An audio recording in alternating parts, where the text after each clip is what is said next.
అందరికీ నమస్తే, welcome to our channel. ఆంధ్రప్రదేశ్లో వైజాగ్ అనేది చాలామందికి ఇష్టమైన ప్లేస్. ఎందుకు అంటే ఇక్కడ ఉన్న ఎన్వైరన్మెంట్ని మంచిగా ఫీల్ అవుదాము, ఎంజాయ్ చేద్దామని చెప్పేసి మన రాష్ట్రం నుంచే కాదు పక్క రాష్ట్రం నుంచి కూడా చాలామంది వచ్చి ఇక్కడ ఈ తీర ప్రాంతాల్లో ఎంజాయ్ చేస్తూ ఉంటారు, సందడిగా గడుపుతూ ఉంటారు ఫ్రెండ్స్ అండ్ ఫ్యామిలీ మెంబర్స్తో. మరి ఇటువంటి ఎంత క్రేజ్ ఉన్నటువంటి ప్రాంతాన్ని టూరిజం శాఖలో ఎంత బాగా డెవలప్ చేయొచ్చు, దానివల్ల ప్రభుత్వానికి ఎంత లాభం. కానీ గత ప్రభుత్వ హయాంలో ఈ ప్రాంతాన్ని, వైజాగ్ ప్రాంతాన్ని ఇంత మంచి తీర ప్రాంతం పెట్టుకుని టూరిజం శాఖ అనేది అస్సలు ఫెయిల్ అయిందని చెప్పుకోవాలి. ఎందుకంటే టూరిజం శాఖ మంత్రిగా రోజా గారు అధికారాన్ని దుర్వినియోగం చేశారే తప్ప ఆ శాఖ ద్వారా ప్రభుత్వానికి లాభం చేకూర్చేలాగా ఒక్క పని కూడా చేయలేదు. పచ్చిగా చెప్పాలి అంటే అడ్డంగా దోచుకున్నారు తప్ప ఆ శాఖ ద్వారా ఉన్న అధికారాన్ని దుర్వినియోగం చేశారు తప్ప ఇంకేమీ లేదు. ఇప్పుడు ఈ పాయింట్ ఎందుకు నేను చెప్తున్నాను అంటే, వైజాగ్లోని కైలాసగిరి టాప్ హిల్ పార్క్లో గ్లాస్ బ్రిడ్జ్ అనేది నిర్మించడం జరిగిందండి ఇప్పుడు కూటమి ప్రభుత్వంలో. యాక్చువల్లీ ఇది 2014 నుంచి 2019 వరకు, అంటే చంద్రబాబు నాయుడు గారి హయాంలో ఉన్నప్పుడే ప్రారంభించడం జరిగింది. అప్పుడే స్టార్ట్ చేశారు. అది 50% కంప్లీట్ అయింది. కానీ తర్వాత జగన్మోహన్ రెడ్డి గారు వచ్చిన తర్వాత దీన్ని మొత్తానికి గాలి కుదిలేశారు, ఏం పట్టించుకోలే. మళ్ళీ ఇప్పుడు అధికారం కూటమి ప్రభుత్వానికి కాబట్టి దాన్ని పూర్తి చేసి ప్రతిష్టాత్మకంగా తీసుకుని, ఒక ఛాలెంజ్గా తీసుకుని వచ్చిన ఏడాదిలోనే పూర్తి చేసి ఇప్పుడు దాన్ని ప్రారంభించారండి. అదైతే చాలా అద్భుతంగా ఉంది. సో దాని విజువల్స్ ఒకసారి చూసే ప్రయత్నం చేద్దాం. సో చూసారు కదండి, ఇది డ్రోన్ షాట్ అనమాట. ఇది గ్లాస్ బ్రిడ్జ్. చుట్టూ చూస్తే అక్కడ కొండలు, అదేవిధంగా సముద్ర తీర ప్రాంతం, వైజాగ్ సిటీ మొత్తం కనిపిస్తూ ఉంది. చూసారుగా, సముద్ర తీర ప్రాంతం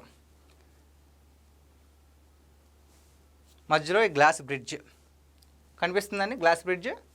సో ఇక్కడ ఒక వ్యక్తి నిలబడ్డా చూసారా, అక్కడికి వెళ్ళి మొత్తం వ్యూ పాయింట్ చూస్తే ఆ ఫీలింగ్ ఎలా ఉంటుందో ఒక్కసారి మనం ఇమాజిన్ చేస్తేనే చాలా అద్భుతంగా అనిపిస్తుంది.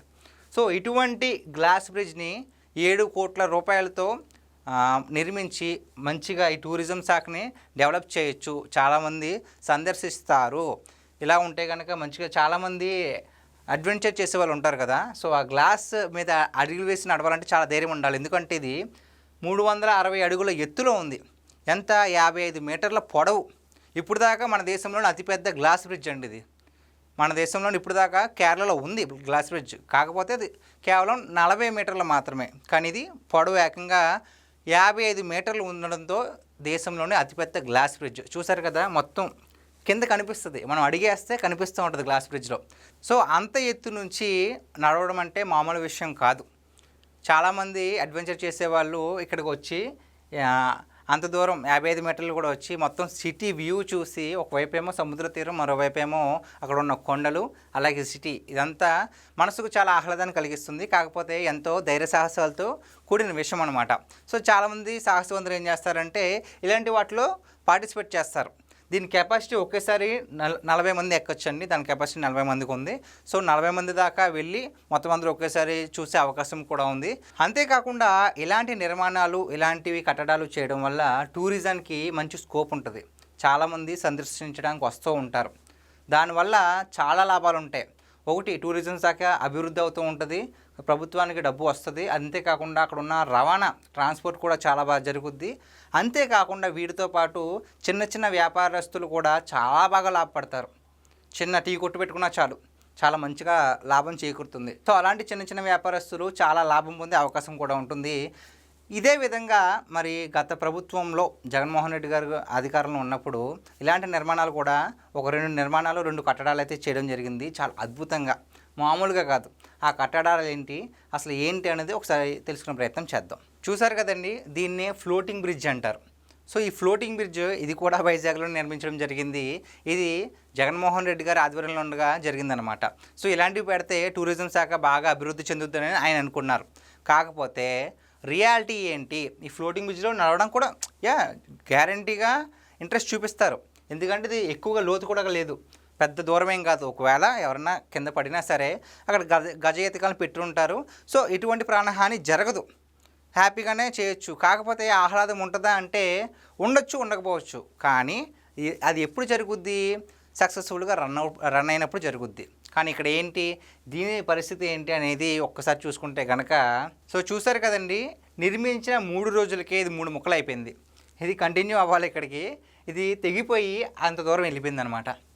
సో అది జగన్మోహన్ రెడ్డి గారు ప్లానింగ్స్ అలా ఉంటాయన్నమాట. ఓకే, మంచిగానే ఒక ఫ్లోటింగ్ బ్రిడ్జ్ అన్నారు, కొత్తగా పేరు ఉంది, ఓకే వినడానికి బాగుంది, సముద్రంలో నడిస్తే ఎలా ఉంటుంది అనుకున్నారు, కానీ నాణ్యత లేకుండా చేస్తే ఎలా ఉంటుంది?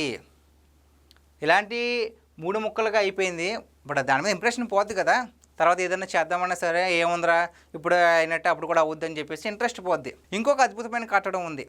ఒక కేబుల్ బ్రిడ్జ్ అనేది నిర్మించడం జరిగింది జగన్మోహన్ రెడ్డి గారు. సో తన ఆధ్వర్యంలోనే ఓపెనింగ్ కూడా జరిగింది. అది ఎక్కడ అంటే పులివెందులలో. సో దాని పరిస్థితి ఏంటో ఒకసారి చూద్దాం. సో చూసారు కదండి, జగన్మోహన్ రెడ్డి గారు హైదరాబాద్లోని కేబుల్ బ్రిడ్జ్ ఒకటి ఉంటుంది అనమాట, దుర్గం చెరువు దగ్గర. దాన్ని ఇన్స్పిరేషన్గా తీసుకుని ఇక్కడ పులివెందుల్లో కూడా అలాంటి బ్రిడ్జ్ ఒకటి, కేబుల్ బ్రిడ్జ్ అయితే ఏర్పాటు చేయడం జరిగింది.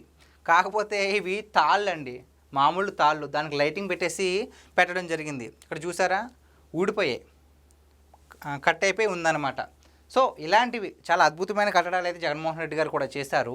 కాకపోతే వీటి వల్ల యూజ్ ఏమి ఉండదు, అంతలాగా టూరిజం అభివృద్ధి అవుద్దా అంటే అవ్వదు. ఓకే, హైదరాబాద్లో మంచిగా చేశారు, దానికి ఉన్న స్టాండ్ తీసుకున్నారు, బాగా చేశారు, ఆ విధంగా చేయాలి. కానీ తాళ్ళకి లైటింగ్ పెట్టేస్తుంది రిపీట్, ఆ విధంగా చేయాలి. కానీ తాళ్ళకి ఇలాగ లైటింగ్ పెట్టేస్తుంది, కేబుల్ బ్రిడ్జ్ అయిపోద్దా? అవ్వదు కదా. సో ఇదనమాట, ఒక రంగాన్ని అభివృద్ధి చేయాలనుకుంటే ఎలా ఉంటుందని చంద్రబాబు నాయుడు గారు నిరూపిస్తే, ఒక రంగాన్ని ఏ విధంగా కిందకి దించేయాలని జగన్మోహన్ రెడ్డి గారు నిరూపించారు. ఇదండి వీళ్ళిద్దరికీ తేడా.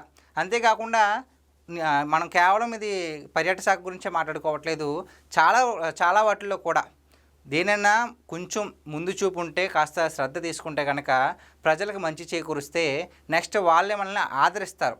లేదు అధికారం మంది, మనం ఏం చెప్తే వింటారనుకుంటే కనుక గతంలో వచ్చిన ఫలితాల లాగే ఎప్పుడు కూడా వస్తూనే ఉంటుంది, ప్రజల్లో ఆదరణ తగ్గిపోద్ది. ప్రజెంట్ వాళ్ళ పరిస్థితి ఏంటో మనందరికీ తెలిసిందే. సో గైస్, ఇది ఈరోజు మన వీడియో. ఈ వీడియోపై మీ విలువైన అభిప్రాయాన్ని కామెంట్ రూపంలో తెలియజేయండి. Thank you.